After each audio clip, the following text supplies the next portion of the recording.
Šī ir tā skaistā balto marmoru Šeika Zaida mošeja, kurā var iekļūt caur apakšas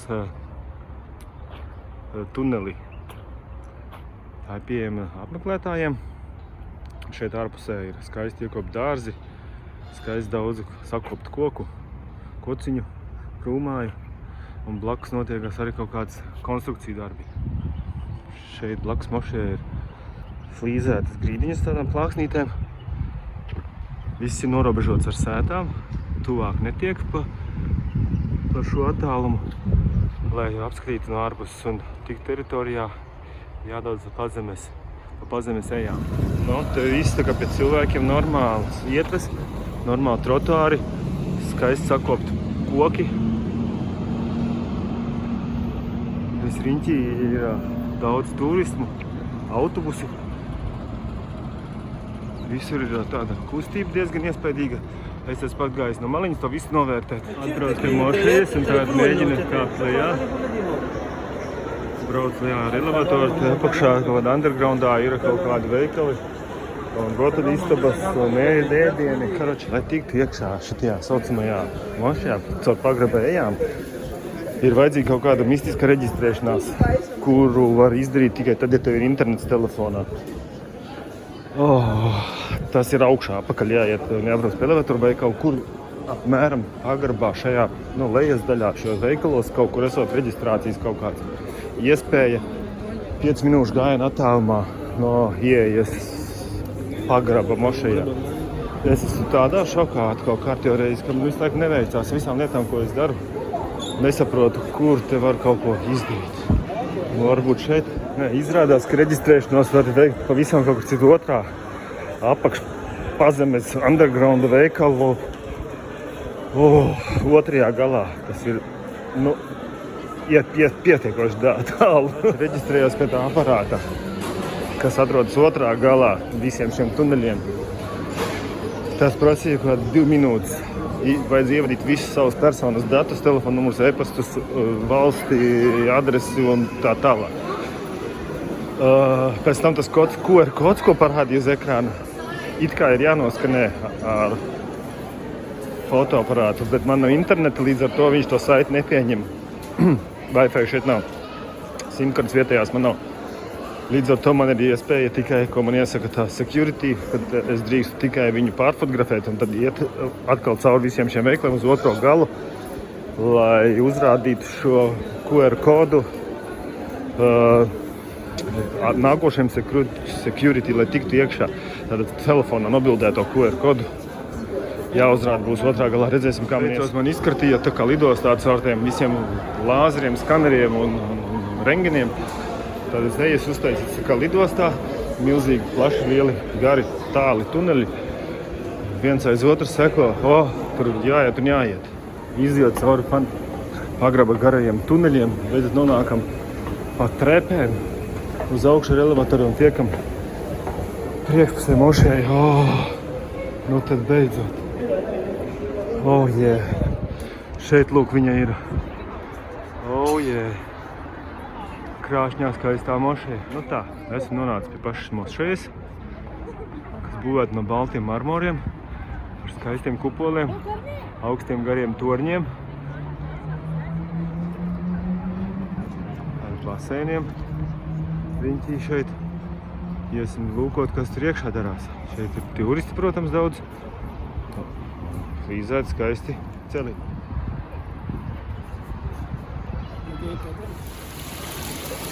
Tāda lūk šeit skaista straublatiņa. Ārpusē pie ieejas durvīm. Pie arkām, tā teiksim. Te tāda skaista dārsts viņi sataisīti.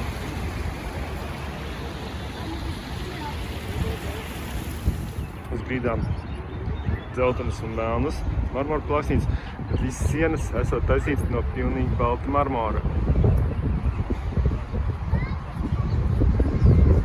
Šādi grāvējumi marmorā izgriezti. Lieli skaistas puķis, ziedi, kas ies līdz pašai augšai apkārt arkai. Nu, lūk tā. Šeit jau es redzu dizaineru, arhitektu un mākslinieku iztēli. cilvēki ir kārtīgi pastrādājuši, ieguldījuši savu darbu laiku, lai radītu šādas skaistas ēkas un celtnes.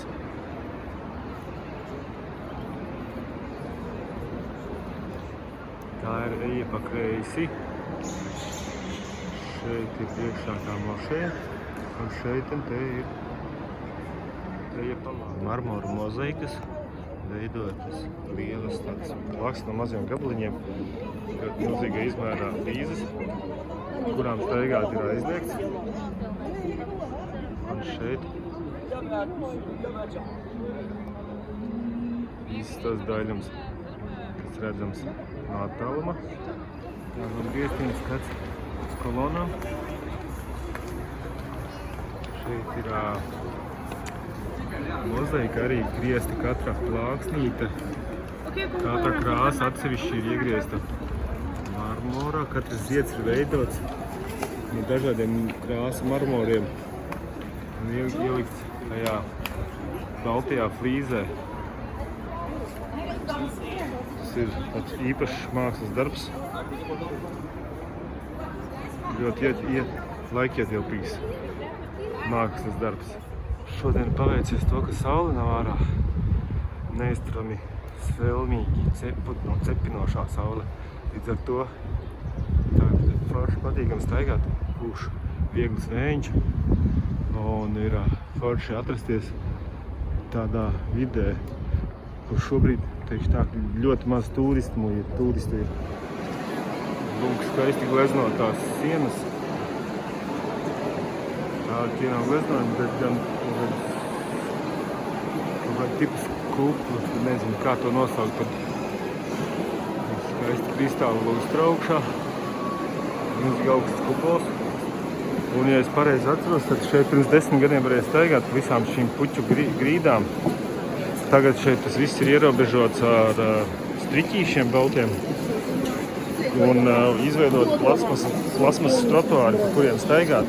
Lai, acīm redzot, lai nebojātu šīs skaistās puķu grīdas, no kurām kādreiz mēs varējām staigāt. Jo šķiet, ka tās flīzes sākušas laistāt iespējams, vai kas nezinu, vai nobružāties, un lai tas nenotiktos, tad šādā veidā tā kustība ir ierobežota pa tādām ejām. Jo es atceros, pirms 10 gadiem mums bija ārā skapīši, kur varēja nolietot apavus, un drīkstēja iet iekšā tikai ar basām kājām. Tad tagad šeit tā kārtība mainīsies. Arī pa šo paklāju drīkstēja staigāt, un tagad tas ir liekts. Šeit drīkst atrasties tikai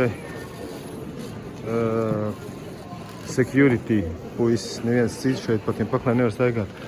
Lai gan pirms 10 gadiem atceros, ka sēdēju zem šīs kristāla lustras un atpūtināju kājas no garās staigāšanas.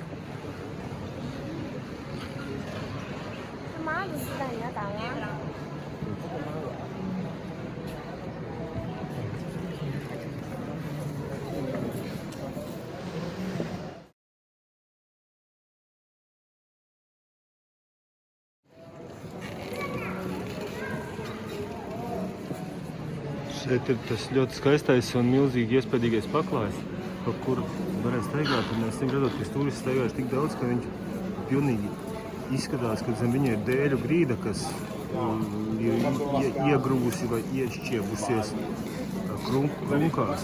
Tāpēc ir acīm redzams lieka tā staigāšana pa šo paklāju.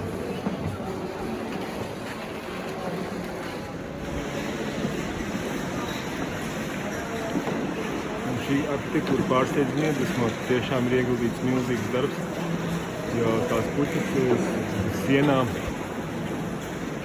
ir ļoti skaists. Atceros to mirkli, cik patīkami sajūta bija šeit staigāt ar basām kājām pa šīm marmora puķainajām grīdām. Bet tagad ir tās plāksnes, rada tādas trokšņus, tā čīkst. Sajūta šeit atrodoties ir diezgan, teikšu, nepatīkams, neomulīgs īstenībā. Es vairs šeit neredzu to skaistumu, kāds šeit bija. Esam redzot, ka plasmas likti tādēļ, ka grīdas sāk nolietoties un plaisāt tie marmori. Netur to daudzo turistu staigāšanas slodzi. Pieļauju, ka vēl pēc 10 gadiem te vairs vispār nebūs ieeja, jo viss būs slēgts dēļ tā, ka tās grīdas ir pa galam. Tā tuvojas vakars, sāk mazliet krēslot. Un šādi sāk izskatīties šīs dzeltenās gaismiņas, kas izgaismo iekšā kolonas.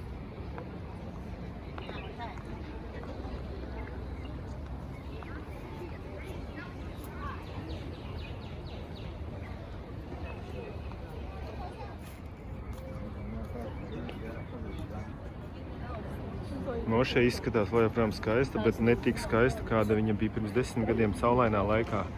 Viņa izskatījās spilgti, tāda gandrīz vai dzīdi ir tie marmori. Likās, ka saule viņa apspīd to marmoru. Likās tik krāšņi, tik iespējīgi, tik svaiga. Tad ir 2014. gads, ja nemaldos.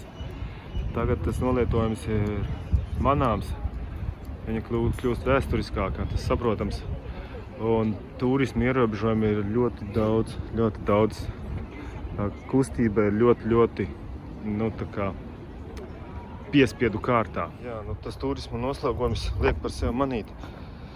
Tās marmora plāksnītes bojājas, birst drūp un tas viss krāšņums kļūst aizvien mazāk pamanāms. Man žēl, ka tā. Bet liels tomēr prieks, ka es biju šeit pirms 10 gadiem, kad šeit viss bija skaists, līdzens, gluds. Šeit pat ar cementu aizsmērēts.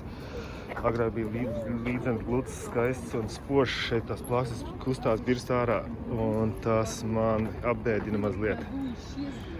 Jā, tāda ir tā turisma dzīve. Ar to jārēķinās. Kur turismi, tur viss sāk noplakt. Žēl, ka šeit ir tik daudz turistu, kas šeit staigā, jo tās plāksnes visas drūp un brūk kopā, ejot, baigi apbēdina šādas. Ja pareizi atceros, tad šīs kādreiz bija baltas plāksnes un tās iedalījumi bija veidoti ar tām spīdīgām melnajām plāksnēm. Tagad tas izskatās lūk šādi, ka baltās marmora akmens plāksnes ir aizstātas ar betona plāksnītēm pelēkām. Tā te patreiz izskatās. Es mazliet šokā par to visu, jo katram pašam tas jāredz.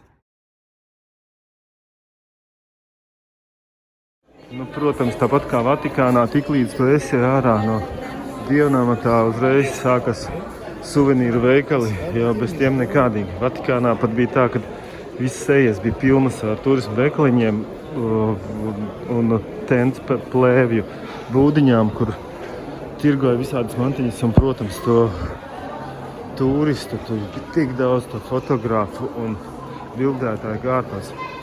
Man prieks, ka es beidzot esmu ticis ārā tagad no tās mošejas un dodos virzienā uz augšu. Šoreiz pa mošejas ļoti vīlies, jo tas viss ir pārvērsts par vienkārši lielveikalu un sunītu tirzniecības tuneļiem pazemes. Tas ir vienkārši, liekas, man tas liekas interesanti, tā nosauksim. Te tātad zem mošejas apakšā var arī paēst,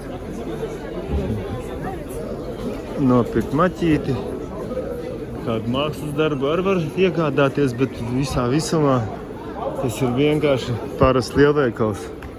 Atņēmam ar šķiltos izsniedzu lūk šādu papīra lapiņu vietā. Tagad, ejot ārā, man kaut kur jāmeklē pie izējas, kuras viņi varēšu samanīt apakaļ pret savām šķiltvām. Bet es pagājis garām, man atkal jādodas veselu tālu gabalu apakaļ. Lūk, tā šeit notiek. Es laikam esmu uz melnās strīpas trāpījis. Man visu laiku kaut kas neiet tā kā vajag. Kamēr es tiku ārā no mošejas caur pazemes tuneļiem, tikmēr skatos ārā jau ir iestājusies tumsa. Un atkal aiziet tirzniecībā. Kleitiņas, blūzītes, krellītes, apaviņi, vēl kaut kas vēl. Atrodaties šeit pie mošejas, taksīts prasa 20 eiro līdz Luvras muzejam Abu Dabi. Tas ir daudz dārgāk nekā aizbraukt līdz Dubajai, kas ir 150 km attālumā no šejienes. Tā jau te patiešām viss ir skaisti un forši uztaisīts. Jābrauc un jābauda.